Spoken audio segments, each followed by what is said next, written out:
이게 후반 35분께 장면인데요. 손흥민 선수의 공격이 끊기고 나서 이제 상대에게 역습을 허용하고 손흥민 선수도 보시면 수비하러 내려왔거든요. 근데 이 장면이 정리가 된 이후에 에릭 다이어가 손흥민 선수 앞에 면전에서 엄청 삿대질하면서 짜증을 냅니다. 남들 다 보는데 앞에서. 아니 왜 손흥민한테만 이렇게 개깁니까? 심지어 에릭 다이어 손흥민보다 2살이나 어린데 나이를 따지자는 게 아니라 남들 다 보는 상황에서 손흥민 선수의 뭐 실수가 명확한 것도 아닌데, 그리고 이날 야 너네 해리 케인이나 윙크스 이런 애들 삽질할 때 안 그러잖아.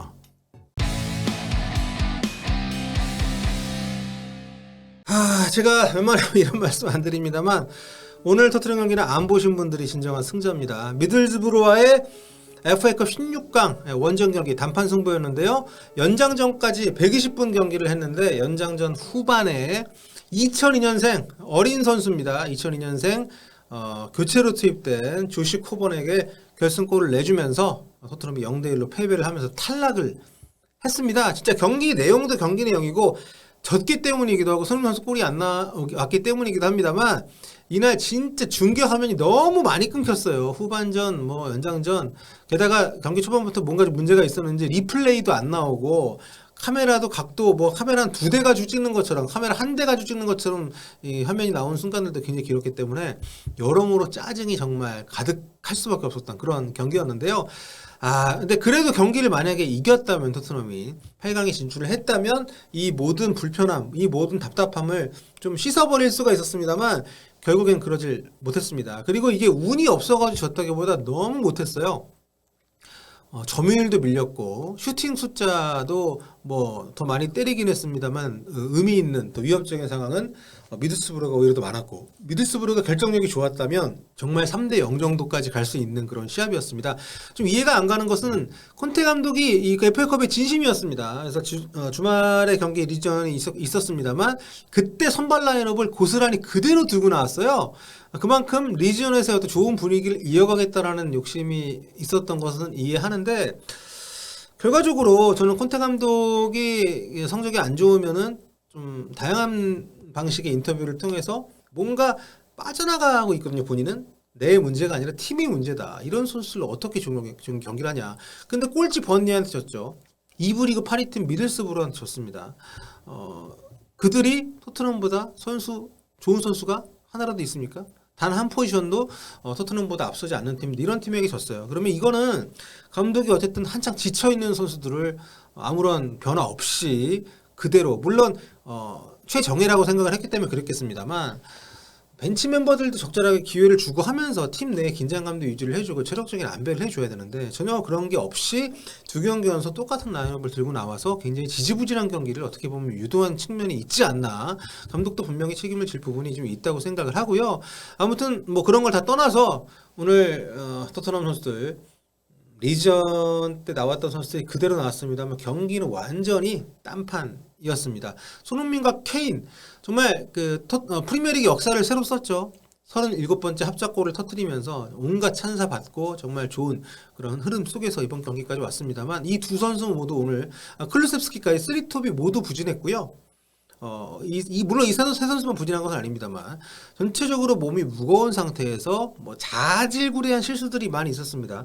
그렇기 때문에 섬세한 어떤 마무리 과정까지 가지 못하는 장면들이 굉장히 많이 있었고요. 이런 것들이 쌓이면서 정말 뭐 전반전은 최악이었고요. 최악 오브 최악이었고 후반전도 기회들이 없지 않았습니다만 마무리를 해야 되는 상황에서 적절하게 좀 처리가 되지를 못했습니다. 개인적으로 아쉬운 거는 전반전에 도어티 선수가 손흥민에게 내줬으면 좀 더 수월한 득점 시도가 가능했던 상황에서 본인이 좀 무리하게 슈팅을 하면서 날아갔던 찬스. 그러니까 도어티가 자신감을 되찾는 거 좋습니다. 저는 로얄보다는 도어티가 토트넘에 맞는 윙백이라고 보기 때문에 어떤 피지컬적으로도 그렇고 훨씬 더 볼 간수를 잘해주는 선수이기 때문에 상대적으로.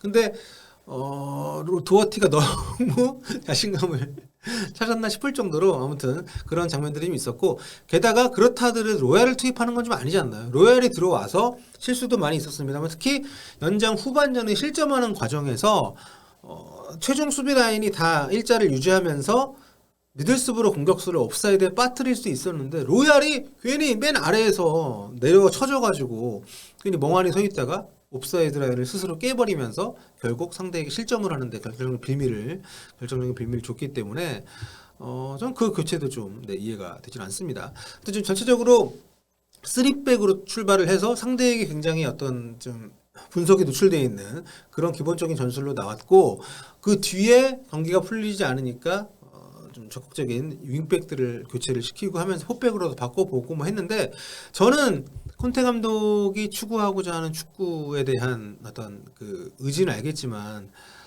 손흥민 선수를 윙어가 아니라 계속 이제 공격형 미드필더로 안쪽으로 좁혀서 하프 스페이스 공간, 뭐 오늘 같은 경우는 이전 경기들보다도 훨씬 더 중앙에 치우쳐서 플레이를 했는데, 과연 그게 손흥민에게 맞는 포지션인지 굉장히 심각하게 좀 이의 제기를 좀 하고 싶고요. 결국 이제 포백으로 바꾸고 나서 베르베인 들어오고, 베르베인이 공미 자리에 서고, 손흥민 선수가 왼쪽 윙어로 옮기고 나서 좀 더 기회를 많이 잡았었기 때문에, 그런 식의 어떤 오늘 플레이를 분석을 하면서 향후에 전술적인 어떤 변화, 좀 적용을 좀 했으면 좋겠다라는 생각이 들고요.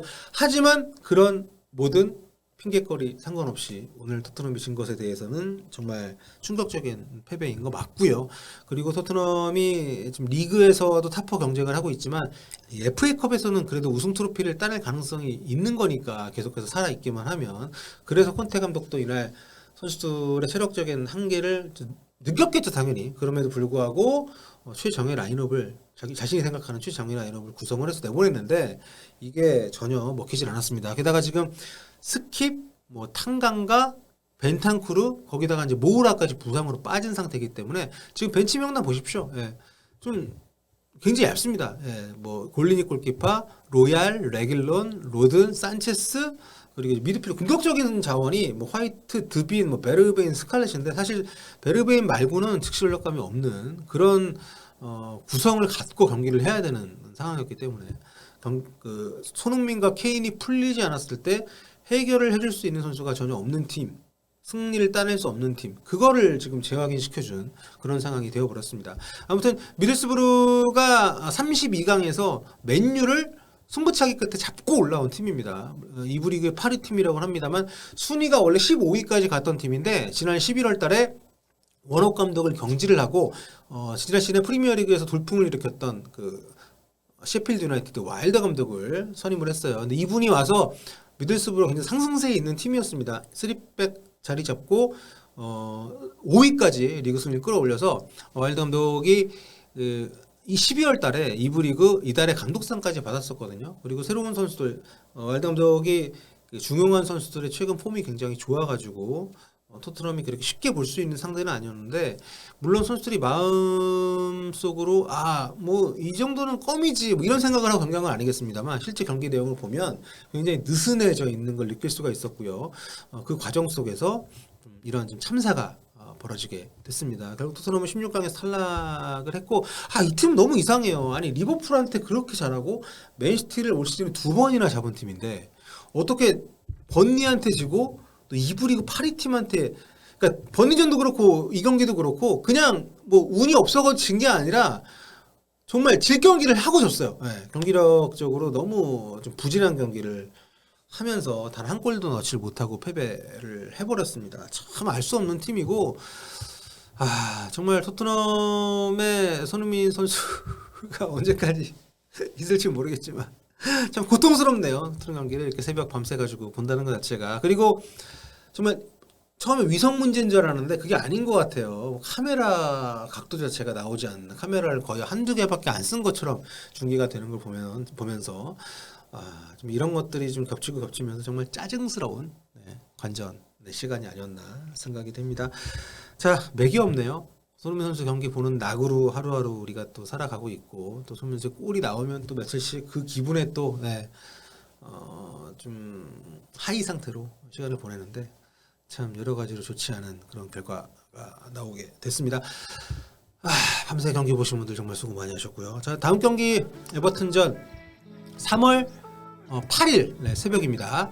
3월 8일 새벽에 경기, 이제 에버튼이랑 경기가 있고요. 그리고 그 주말에 맨유전이 있는데, 그래도 비교적 쉴 수 있는 시간이 있으니까 손흥민 선수가 지금 스태미너가 많이 좀 떨어져 보이는데 빨리 컨디션을 회복을 했으면 좋겠고, 경기 중에 이 나이어 요리스 이노무 쉑들이 또 손흥민 선수한테 막 삿대질하고 뭐라고 하던데 너무 그러지 마라 너네들. 네.